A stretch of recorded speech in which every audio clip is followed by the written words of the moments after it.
Meus amigos, hoje está um dia de chuva e dia de chuva é bom para falar sobre aquários.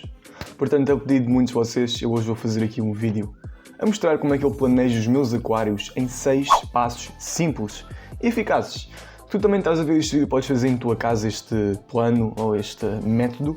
Demora 10, 15 minutos. Portanto, tu com este plano aqui, tu podes fazer literalmente todos os aquários que tu quiseres. Portanto, como é que eu planejo os meus aquários em 6 passos?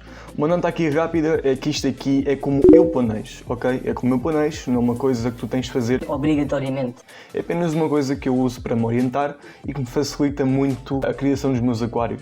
Portanto, a primeira coisa que eu organizo logo é a intenção. A intenção é uma coisa muito importante, porque sem intenção nós só estamos a fazer coisas à toa no aquário. Estamos só a pôr coisas lá dentro à toa e a rezar para que tudo corra bem. Pus aqui o exemplo, um aquário para um beta, de baixa manutenção, pontado e que possa estar no meu quarto. Isto aqui é uma intenção, portanto eu sei precisamente aquilo que quero.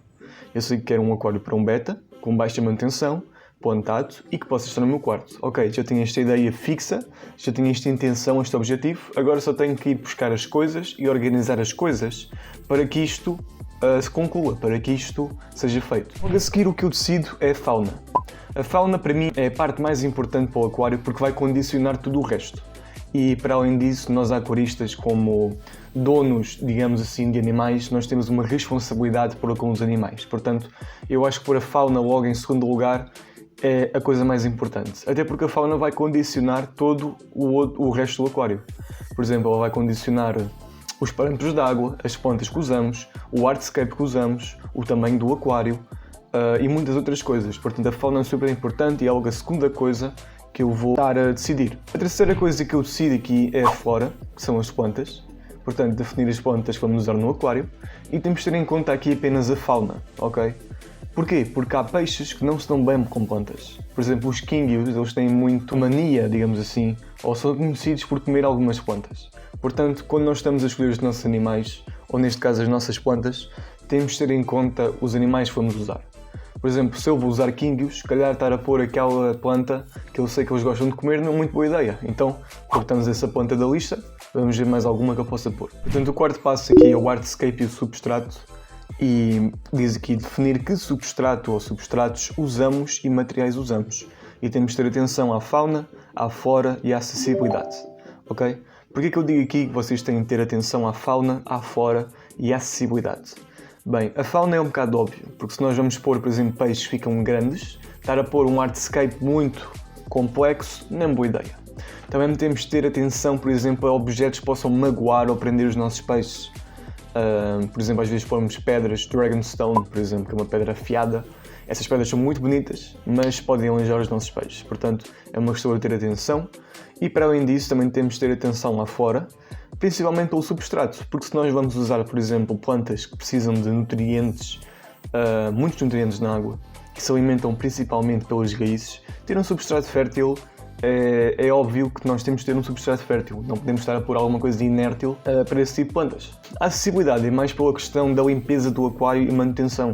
Se eu vou ter um aquário completamente lotado de madeiras e rochas e depois para fazer a manutenção não dá.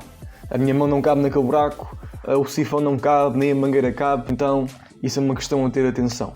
O quinto passo aqui são os parâmetros. Eu apenas defino os parâmetros em último, porque eu sei perfeitamente que tudo o que eu ponho dentro do meu aquário vão afetar os meus parâmetros neste caso. Os parâmetros eles vão depender da fauna e da flora, isso é óbvio. Por exemplo, quando eu digo que vou ter um peixe beta, eu já sei que o pH tem que ser entre aquele valor e aquele valor. Quando eu digo que vou pôr anúbias, que são plantas, eu já sei que o pH também tem que ser entre aquele valor e aquele valor. E sei também perfeitamente que o substrato que eu vou pôr, que os troncos que eu vou pôr, as pedras que eu vou pôr vão afetar o pH, ok? Não é só o pH que afetam, podem afetar pH, GH, KH e portanto eles são condicionados pelo hardscape substrato e pela água em si, ok? Portanto aqui eu defino os parâmetros em função da fauna da flora e sei que eles são condicionados pelo substrato, hardscape e pela água em si. Por fim, os equipamentos devem conseguir satisfazer todas as necessidades do aquário. A luz para as plantas, a circulação, a oxigenação, o termostato deve conseguir aquecer todo o aquário, o filtro deve ser capaz de albergar bactérias suficientes para conseguir limpar a amónia, nitrito e nitrato se for possível, e é muito à base disso. Por fim, os pormenores que vocês têm de ter atenção, e eu acho que são extremamente importantes porque nós acho que há muita gente a falar sobre esses pormenores, são que deve existir circulação na água em todo o aquário, ok? Se tu queres um aquário que esteja sempre saudável e não tenha nenhum problema, mínima circulação na água é essencial, porque isso vai-te livrar de algas, vai-te livrar da acumulação de matéria orgânica, vai-te livrar de fungos e parasitas que vão estar em sítios onde não passa água e vão estar ali a crescer e a moldar-se. Portanto, circulação é super importante e ainda mais importante em marinhos, em aquascapes, em implantados. Em marinhos, porque, bem, eu não percebo de marinhos, mas eu sei que a água tem que estar em constante movimento, porque é assim que na natureza, com um recife de coral, por exemplo, funciona, tem muitas correntes de água. E num plantado ou um aquascape, é óbvio, é porque as plantas precisam daqueles nutrientes que estão sempre a circular pela água. Portanto, se não houver circulação, elas não vão estar a apanhar tantos nutrientes e isso pode ser mau para elas. Também digo aqui que vocês têm que ter atenção a espaços e objetos em que os animais possam... a dislexia aqui bateu. Em que os animais possam estar presos ou feridos. E já tinha falado disso há bocado, mas é basicamente isso. Às vezes nós fazemos a paisagem tão bonita à nossa maneira e etc. e fica fixe, mas depois esquecemos que há objetos lá que podem estar a alenjar os nossos peixes. Os nossos peixes podem passar a andar e raspar e alenjar-se, ou podem até ficar presos. E depois também digo aqui para terem anotações em dia, ok? Isso é muito importante até no início do aquário. Quando vocês estão a começar o aquário, anotem tudo. Anotem, ok, este dia teve GH assim, este dia teve pH assim. É importante para quê? Para ver como é que o aquário está e para se houver algum problema, nós sabermos porque é que ele aconteceu. Nós temos aqui anotações. Por exemplo, nós vemos, ok, aqui a amónia estava baixa, depois ela subiu, depois ela subiu. Ah, é por isso que houve um pico de amónia, porque a amónia foi subindo gradualmente e porque havia muita matéria orgânica no aquário. Por exemplo, vocês anotaram isso aqui.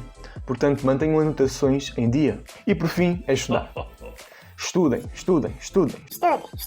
Estudar, conhecimento, é a base do aquarismo, basicamente. Se vocês souberem o que estão a fazer, não precisam deste plano sequer, ok? Por isso estudem muito e entendam o que é que vocês estão a fazer no vosso aquário. Se gostaram, subscrevam, até porque eu preciso de subscritores e eu sou pobre. Portanto, subscrevam. Fiquem com Deus e até à próxima.